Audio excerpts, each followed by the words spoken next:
네, 안녕하세요. 오늘은 볏짚에 대해서 공유하고자 이렇게 올렸습니다. 우리가 그 연작 피해라는 게 있잖아요. 농사를 짓고 또 텃밭 하시는 분들은 그 연작 피해를 있어도 크게 못 느끼실 겁니다. 하지만 전문 농사 지으시는 분들은 연작 피해에 대해서 좀 민감하면서도 우리가 그 심각하게 받아들이지 못할 때가 있습니다. 우리가 농사를 지으면서 과체류가 있고 엽체류가 있잖아요. 엽체류 하시는 분들은 여러 가지 가축분하고 완기하고 섞어서 넣은 거름을 주기적으로 넣어주고 있습니다. 근데 이제 우리 같이 오이 호박 과체하는 농가들은 오이 호박이 끝나고 또 다른 작물을 얼른 심어야 되는데 이렇게 볏짚을 넣고 약간의 시간 딜레이를 둘 수 없는 경우들이 많습니다. 그리고 또 일반 평사를 섞어서 넣는 경우도 있고요.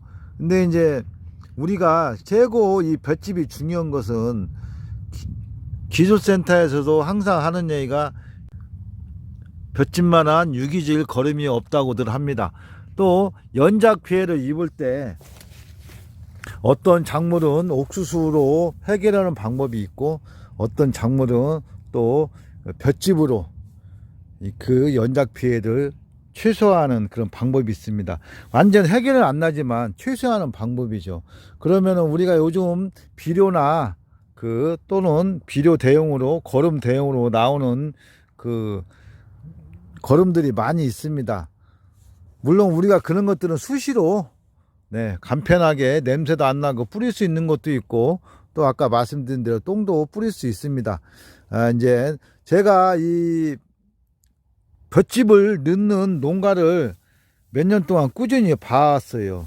그 집은 오이 호박도 하고 또 엽채류도 합니다. 하우스가 많아서 한쪽은 엽채류 하고 한쪽에는 오이 호박을 합니다. 그 집을 제가 가면서 느끼는 것이 뭐냐면은 연작 피해를 많이 입지 않는다. 어떤 작물이든 어떤 채소든 연작 피해는 분명히 있습니다.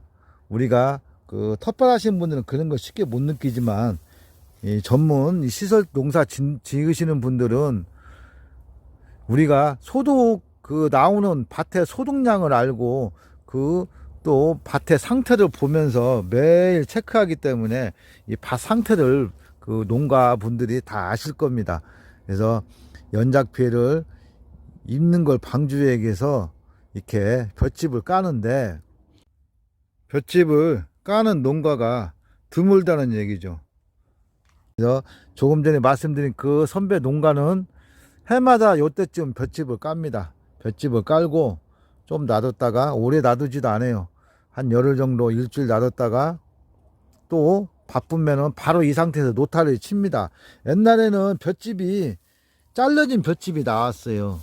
절단 볏짚이 나왔는데 지금은 절단 볏짚을 찾지를 못하고 이렇게 그냥 말린 볏짚을 갖다가 깝니다. 이게 70m인데 두 개를 깔았어요. 두 놀. 우리가 알고 있는 두 놀. 그리고 얘를 바로 갈아엎어서 파종을 하죠. 이 얘를 바로 갈아엎어서 파종을 하면은 볏짚이 삐쭉삐쭉 올라와서 파종은 100%안 됩니다. 한 70에서 75% 정도 파종이 돼요. 그래도 밭을 좀 더 놀리는 것보다 그렇게라도 해서 이때 땅심을 올리고 또 유기질 성분을 올려서 우리가 궁극적으로 시설 농사 짓는 분들은 그 밭 땅심을 만들어서 여름에 그 가격이 비쌀 때 수확량을 올려서 소득을 올릴 목적으로 지금부터 준비를 하잖아요. 그래서 요때 최고로 이렇게 밭을 한번 지푸라기를 넣어서 안에 땅의 온도도 잡고 겨울을 나면은 내년에 오이 호박 하시는 농가 뿐만 아니라 엽채류 하는 농가도 좋을 것 합니다. 또 텃밭도 마찬가지예요. 이 볏짚은 있잖아요. 땅심, 지력이라고 하죠. 땅심을 높여줍니다. 볏짚 사용은 유기물 함량이 높아져요. 볏짚을 사용하게 되면. 그래서 우리가 질소, 인상, 칼리 등 무기성분 흡수량을 증대해주는 효과를 보입니다. 이 볏짚이 있음으로써. 그리고 유기물의 장점은 뭐냐면요, 화학 비료로 대체할 수가 없어요, 유기물에. 그래서 이 유기물 성분이 이 볏짚을 내면서 많이 생깁니다.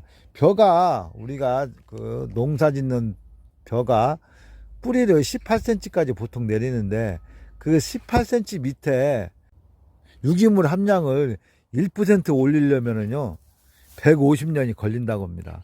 예, 요즘 그 벼를 베면은 볏짚을 많이 팔잖아요. 근데 전문가들은 그 볏짚을 다시 땅에 양보해서 그 땅속에 유기물을 올리는 역할을 하기를 권하는데, 볏짚이 비싸니까 농가분들은 팔고 또 저희들도 이렇게 볏짚을 사용하게 됩니다. 그만큼 이 유기물 성분이 많이 들어가 있고, 또 작물에 필요한 영양제 흡수를 도와주는 역할을 하면서 연작 피해를 막아주는 그 최고의 그 거름이죠. 단 주의할 게 뭐냐면은요, 여러분이 친환경 농가에서는 조심해야 됩니다. 볏짚도 친환경 농가 볏짚을 써야 돼요. 일반 농가 볏짚을 쓰면은 여기에 농약이 묻어 있어서 그 여러분 친환경 작물에 그 농약이 검출될 수가 있습니다. 그래서 조심해야 되고, 또 친환경 쌀 농가에서는 볏짚을 반출을 못 하게 돼 있어요. 다시 그 볏짚을 그 땅에 양보하게 돼 있습니다. 그렇기 때문에 우리가 실질적으로 친환경 볏짚은 구하기가 힘듭니다. 그런 부분은 꼭 아시고, 여러분이 친환경 볏짚이라면은 잘 확인해 보시기 바랍니다.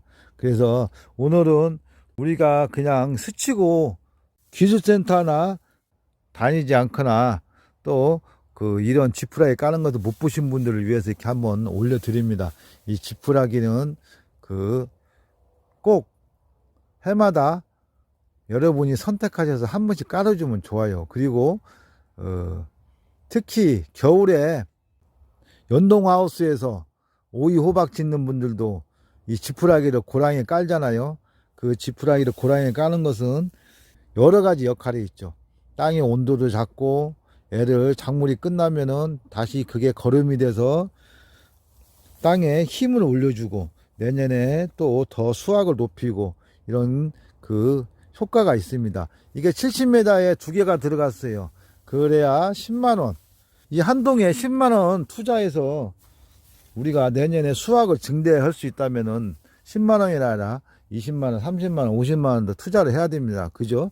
우리가 어떤 방법이든 어떤 걸음을 넣든 땅에는 우리가 투자를 하게 돼 있어요. 그 투자를 어떻게 효율적으로, 최소한의 비용으로 효율적으로 하는 것이 우리가 또 목적이죠. 농사도 마찬가지입니다. 내가 투자한 만큼 소득이 올라가는 거예요. 그래서 이런 부분에 대해서 제가 한번 여러분께 지푸라기를 이렇게 연작 피해와 또 유기물 함량을 높이고 어떤 작물을 심든 간에 더 소득을 높일 수 있는 볏짚 거름을 여러분께 한번 보여드립니다. 네, 감사합니다.